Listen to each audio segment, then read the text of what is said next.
YouTube, I'm back. This wasn't even a fast. I just did it because I needed space. Your character changing can be an answered prayer. Time is one of the best resources that God has given us. Some of us like me have low iron. What am I doing up at 6 a.m. trying to write an essay? I hope you guys are all well. If you're new here, I am Gifted Bowls, also known as Bello. I've decided to come back here and bring you guys with me. So I hope that we share this journey together. I hope that I'm not only just an inspiration, but when you guys see me, you see Christ within me. When I speak, you hear it clearly as if it's God speaking to you alone. And yeah, I really just want to be used by God, and I really just hope that these videos that I'm going to be making in the future will bless, so even if it's one person, may that one person be blessed. So yeah, I hope you guys enjoyed the video. Make sure you like, comment and subscribe, and let's get straight into it. I'm going to be speaking about ministry and education. And when I titled it this year, I wasn't even just thinking about education as in university, school, whatever. Education as in life. I feel like when we are living, us being alive, we are always in education. Think about it. Everywhere we go, we are constantly being educated. We are constantly consumed by many things. And many of us cannot balance God with our life. When really and truly, when I was deep in it, I don't even think it's about balancing. I think you need to manage, and to be able to manage, you need to understand that God cannot be balanced. Essentially, like, he's not someone to be balanced. He's someone that you invite. Do you know what I mean? Like, you work around God. You don't work around your own timing and the things that you've got going on outside. I would actually only say is this year, this third year, that I've actually deep. I cannot do university without God. The first tip I would say is important above all things is knowing who your God is, knowing why you serve God, knowing why you need to get to know God, understanding why you're doing what you need to do. Because I kid you not, if you don't understand, you're not going to be able to do something completely. Do you get what I mean? And I can give you guys a big example where the way I came to Christ, many people know about it, many people don't. But I knew God as like Jehovah Jireh. He was my provider, but that wasn't enough. And that is not, bro, like, cool. Yes, it is enough for some people, but when you're trying to go far, with your walk and stuff, it's gonna be hard to just know God as a provider, because there's gonna be times he's gonna be silent with you. There's gonna be times where he's not gonna always speak to you the same way. And guys, like, the amount of people that have installed this in my brain to get me to understand that just because God came to me in a dream one time, I heard his voice another time, he did this, whatnot, doesn't mean he's always going to do the same thing. Can I also just say that the reason why you give your life to Christ isn't the same reason to why you remain in the faith. And that is what, like, I had to deep, because it was as if the reason why I came to Christ, it was like running out. Like, do you get that sometimes, where you just feel like that's the reason is not like it's not meaningful anymore, but it's like, okay, God, so, you know, what am I still here? Like, you know, thank you for doing that, but, you know, are we gonna up this thing a bit? You know what I mean? So that, if you just rely on, you know what, no, cool, some people, they can completely just rely on that reason, but as for me, I couldn't. What does spending time with him look like? That is what we call secret place. People also call it like quiet time, but essentially a secret place is where you spend like your undivided attention with God, and you pray and you read your words and you worship and you do all these things like with the presence of God. So you can do this in your room, you can do this wherever, where you're just alone with God. And through your secret place is where God will begin to reveal things to you. He'll begin to speak to you. You begin to learn more about him. You begin to understand why certain things are the way they are. You get to know who your God is because you are spending time in your word. You understand? The minute you open up the Bible, you need to understand that the Bible is a spiritual thing. It doesn't come with just our own human knowledge, just the like what our own brain can do you get it? Like, the words aren't wording, but it doesn't come like that. Like, you need a spiritual understanding. You need God to literally come into that presence and open up your eyes, put your spiritual goggles on when you're reading the word. I used to complain that I don't know how to remember things in the Bible, and one thing my friend told me was that when you begin to understand what is written in the word, that is when you begin to remember. You're not going to remember anything if you don't understand it. Let's be real. And you want to be able to understand things, to remember it for a good reason. You don't want to remember things just for the sake of saying, yeah, I know 10,000 scriptures. Do you know what I mean? No, you want understanding. You want meaning behind the reason to why you're understanding these things. If we turn our Bibles to Psalm 91, the whole chapter alone basically just explains that the secret place is just very much important. It reads, "Those who live in the shelter of the Most High will find rest in the shadow of the Almighty. He alone is my refuge, my place of safety. He is my God and I trust him." God is our safe place. God is our shelter. That is where we find him. If we seek him, we will surely find him. And we seek God by doing things like getting into our secret place, literally opening up our hearts, opening up our minds, opening up our mouths, because I'm telling you, as my good sis Glory says, a closed mouth is a closed heaven. You need to be able to open up your mouth and be transparent with God. Literally ask him things, get to know him, because he will respond.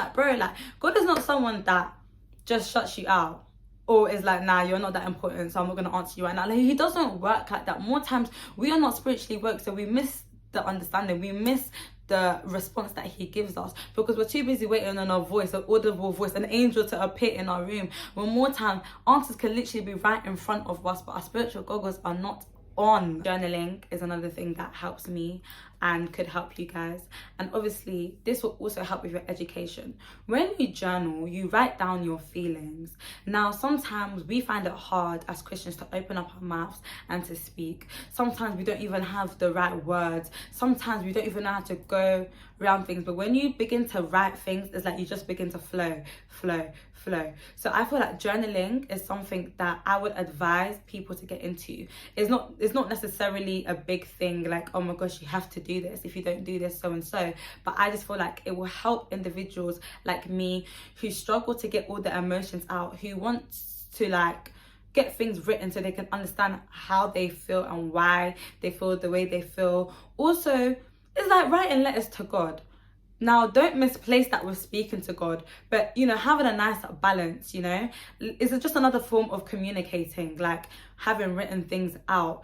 With journaling, you can also make them prayer points. So journaling is really, really helpful. I remember when I used to journal a lot back in 2020. This wasn't really on the faith side of journaling. I was kind of just journaling just to get my emotions out. And again, this is not bad. You can literally just journal your education experience. You can journal about your day. You can journal about anything. You can add Christ to it, or you don't even have to. It can literally just be something that you're just doing, oh, this is what happened today, so and so and so. It kind of just gets your mind cleared. I cannot do education without God. It just will not work. I will actually drop out, or I will fail. Because if I do not invite God into my education, the favor and the grace that I receive, I don't know where it would come from. I'm telling you, it's very important to understand that when you make God your first love, and this is advice to myself, when you make God your first love, all things shall be added unto you. What's the verse? Matthew 6:33. And it talks about how you need to seek the kingdom of God above all things. Then surely he will help you out. Surely he will not give you the things that you want, but he will give you the things that you need. I feel like my last point when it comes to knowing who God is understanding that God is your friend. Something that my leader, my brother, my mates, Abishai had taught me is that you also need to know that God is your friend. Know God as a friend, because what do you do for your friends? You love them, right? You're going to want to help your friends. You're going to want to do things for your friends. You're going to want to, go the extra mile for the people that you call your genuine friends. With a friendship, you're not always in the right. You don't always know it. So being obedient and being able to listen is important when it comes to friendships, because a lot of friendships break when people do not listen, when they can only see it from their point of view, when their perspective matters the most, when that's not how it is. With a friendship, you have to be open listen, understand. And when you start to get to know God as your friend, this is how the relationship will start going. Ajay. The second thing when it comes to being able to manage ministry and education is fellowshipping. And not just fellowshipping, finding a church, being established in a church, growing in a church. Because within a church, guys, your purpose can be revealed to you in a different sort of way, a different type of understanding that you've never been able to understand before. Do you get? So fellowshipping, let's talk about it. Let's actually talk about it. A lot of people do not like to fellowship. A lot of people do not like to come out their uni rooms for the right reason. They can come out for party, but when someone calls them, let's go to Bible study, let's go to fellowship, let's go to church, all of a sudden your essay is at the top of your head. All of a sudden your deadline means more than anything. All of a sudden you remembered that you had to do the washing. Listen, fellowshipping, guys, I'm guilty of this. Guys, where it's like when it comes to fellowshipping, when it comes to church, when it comes to certain things, when it comes evangelism alone, it's just like, I'm a head out. I got something to do. Do you know what I mean? And it's like, how do you expect to grow, to even be steady in education, wherever you are in life, when you are not being equipped by the right people, when there's no accountability from the right people, when you're not getting understanding from the right people? Do you know what I mean? Remember, God speaks through us. We are his stewards on earth. Do you understand? You're not going to be hearing an audible voice every single day. And if you do, let me grab your hem. Please. I need that. In the Bible, it says in Hebrews chapter 10 verse 25, let us not neglect our meeting together as some people do, but encourage one another, especially now that the day of his return is drawing near. Guys, we need to get ourselves to church. In the Bible, it says when 2 or 3 are gathered, Lord, you are there. Your presence is there. Your presence is there. So why do you want to be alone? Why do you want to be antisocial? I don't understand. Especially for me, like sometimes I feel like I can't grow properly. I don't understand a lot of things, but I used to neglect the meeting point. And that meeting point is church, fellowshipping, evangelism, whatever it may be. Being in the presence of like-minded people that want to know Christ more, people that know Christ, do you know what I mean? You're neglecting it. People have gone through church hurt. Some people are scared. Some people just don't know where the right church or right place to be. Number one thing that you need to do is pray. Pray. The more time you spend in that secret place, the more God is going to reveal to you the right church, the right people will come your way. Everything, it all starts with prayer, guys. It all starts with, if there's one thing you need to remember, is that managing education and God, always keep prayer. Prayer is something that cannot be managed. You pray all the time. You pray no matter what the situation is. You open your mouth and pray. You neglect the ability to have insight. You neglect the ability to have more wisdom, more understanding. You cannot do this walk alone. No matter how antisocial you want to be in life, no matter how secretive you want to be in life, you're going to get to a point where you're going to realize, I need help and I need friends. I'm telling you, friends come from church too. Understand that with church is more than just sitting there saying amen, hallelujah, singing praise and worship and going home. Is more than that. You don't know what word you can get from someone just by fellowshipping. You don't know what blessing will come your way just by being in his presence. Let's even talk about education. We don't even know how to handle it. Going to church, you can even meet someone that does the same course as you. You don't know what blessings lie in these doors, and church is a big door that we need to open widely. We can't shut that thing, bro. Establishing yourself in a church is really good for your growth, for your spiritual growth, because when you find yourself church hopping sometimes, it can really make your headache. Do you know what I mean? Because you're under a lot of like voices, not to say that they're not preaching the right thing, but it's good to stay underneath one person so you can even like manage your growth. Not manage it, but you can see your growth, you know what I mean? You can see where you're going, because when you're hearing a lot of things, different like, how do I word this thing? I don't know how to word it, but I hope you guys get what I mean. It can get a bit much.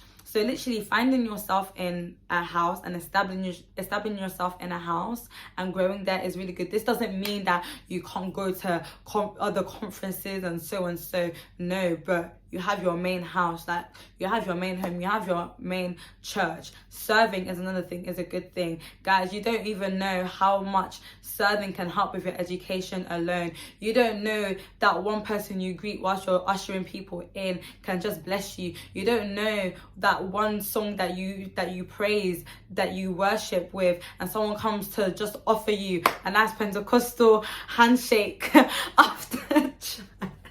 Having a church means you're accountable to a home. Do you know what I mean? People are there to guide you, to help you, to push you, to rebuke you, because we all need that, to manage, well, not, I keep saying managing because of this video, but to help you understand where you're going, understanding your purpose, your growth, everything. The third thing I want to talk about, and I'm really excited about this one, is managing your time.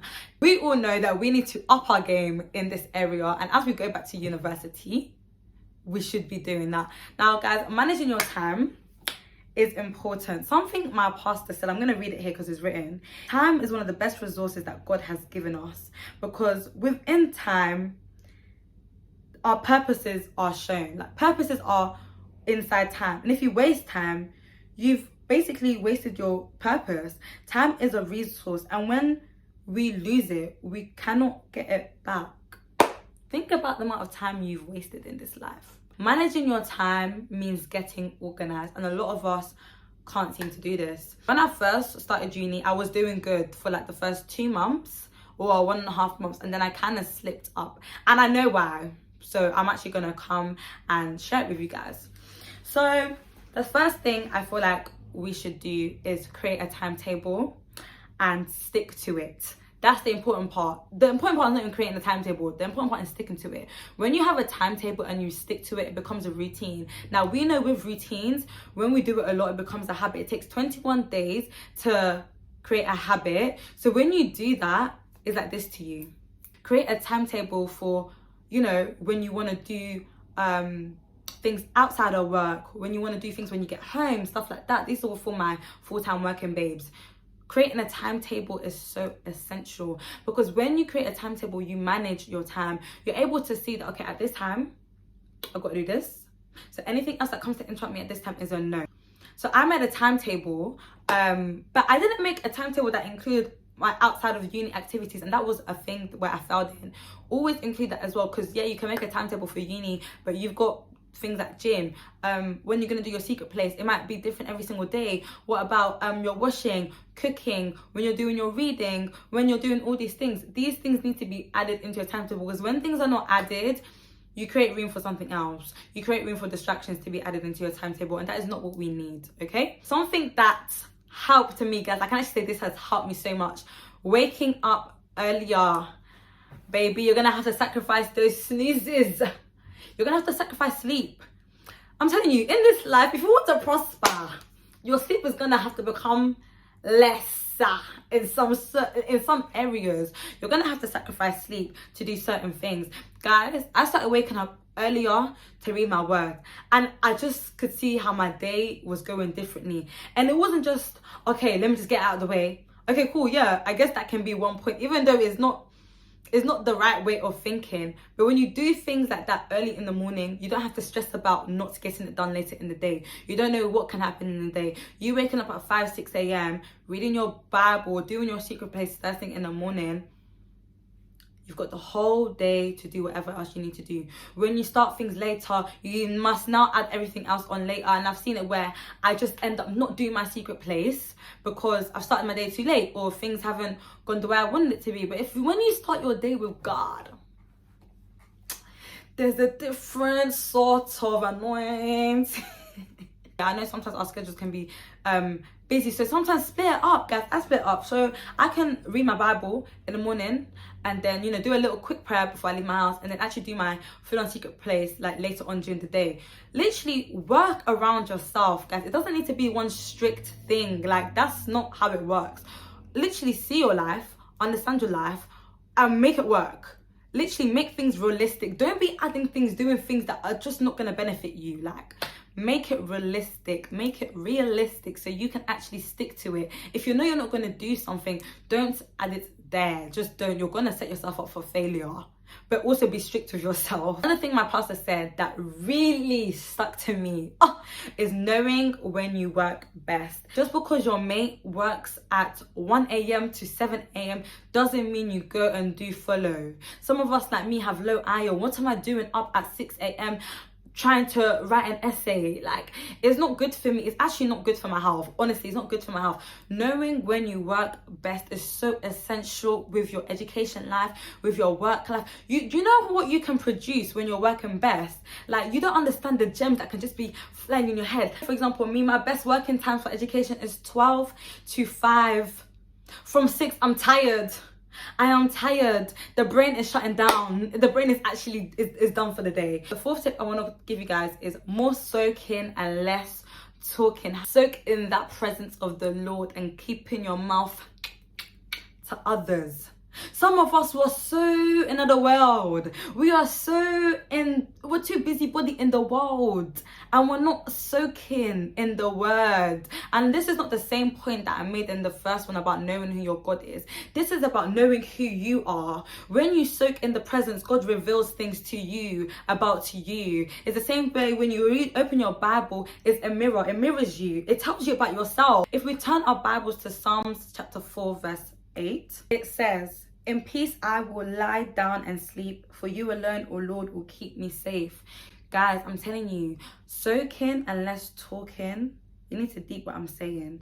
It's not literally just talking, but literally having time to yourself, taking breaks. The word literally says, "In peace I will lie down and sleep, for you alone, O Lord, will keep me safe." God will keep you safe if you have a break, you know.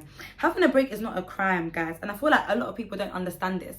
Having a break is a good thing. You need rest. Let me give you guys an example. So from September to November, I took a break of Snapchat and Instagram because I felt like these are the two main apps that were very distracting in my life, yeah. And this wasn't even a fast. I just did it because I needed space from the world and YouTube alone. I needed just space from everything to understand what I want to do, understand my purpose, understand what I want to speak about on YouTube, because, you know, like, my channel was just kind of like everything and I needed space. And so I did that, and I obviously soaked. I was listening, and God didn't just give me an answer through like an audible voice and whatnot. God can give you an answer through your character change. Your character changing can be an answered prayer. Your mindset changing could be an answered prayer.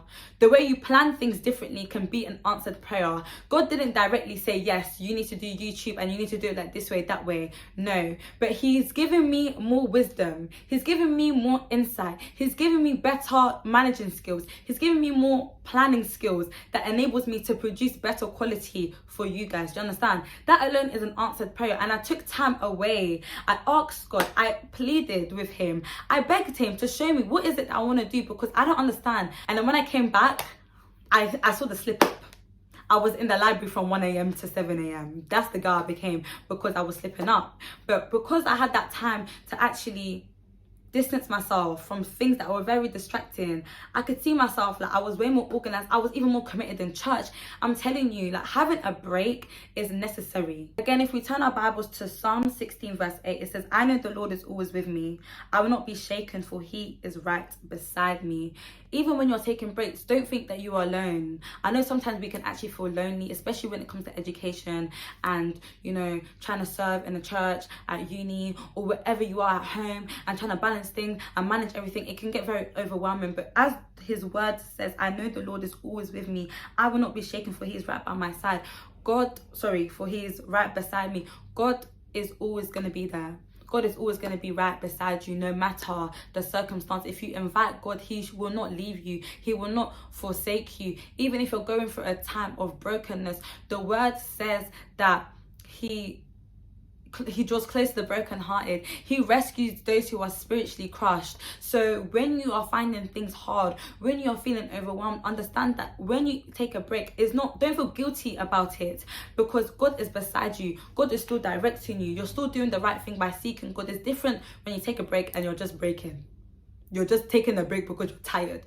No, take a break and dwell, soak, less of the yappa and the complaining and soak. It will help you when it comes to education. It will help you balance a lot of things in life, because you will know that I can still go to that lecture, I can still do this, I can still go to church even when the days are not looking bright, because God is still beside me. And that is how you need to balance it. It's a mindset thing, guys. You need to change your mindset. And the last thing I want to talk to you guys, number 5, is knowing how to restart. We can put all these things into place. I can tell you guys, do this, do that, do whatever. I did this, I failed in this area.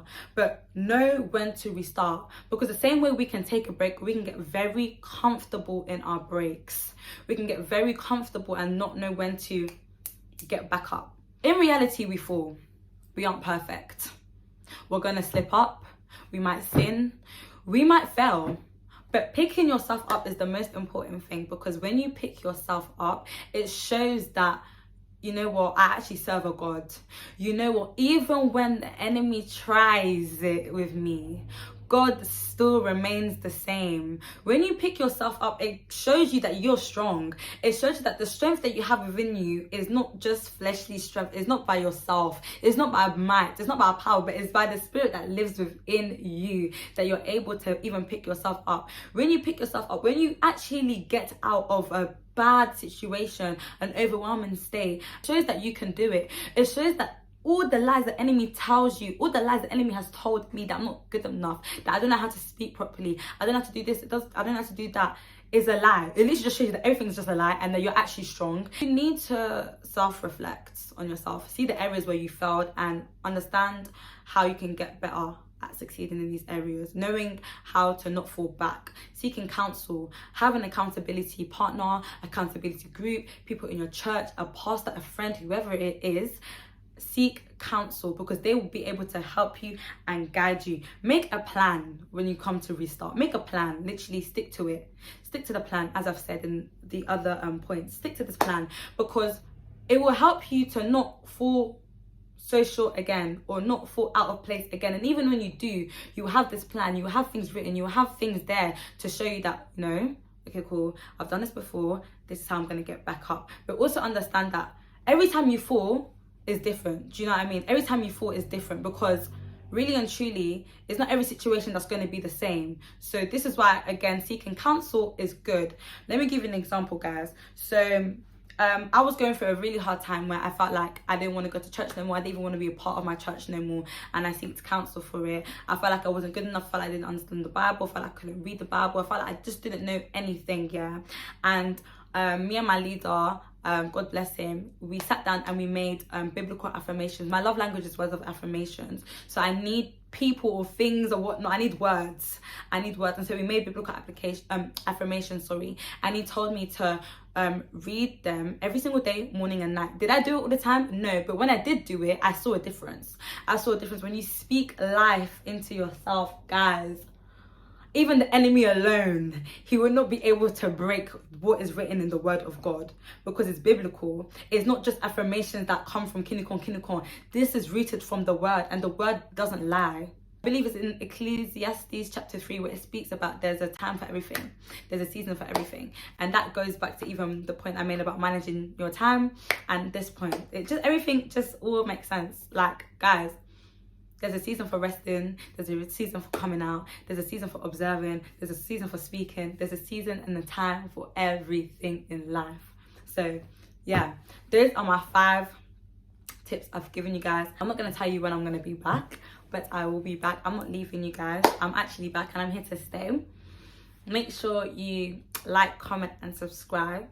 And thank you guys so much for watching. Love you guys so much. Bye.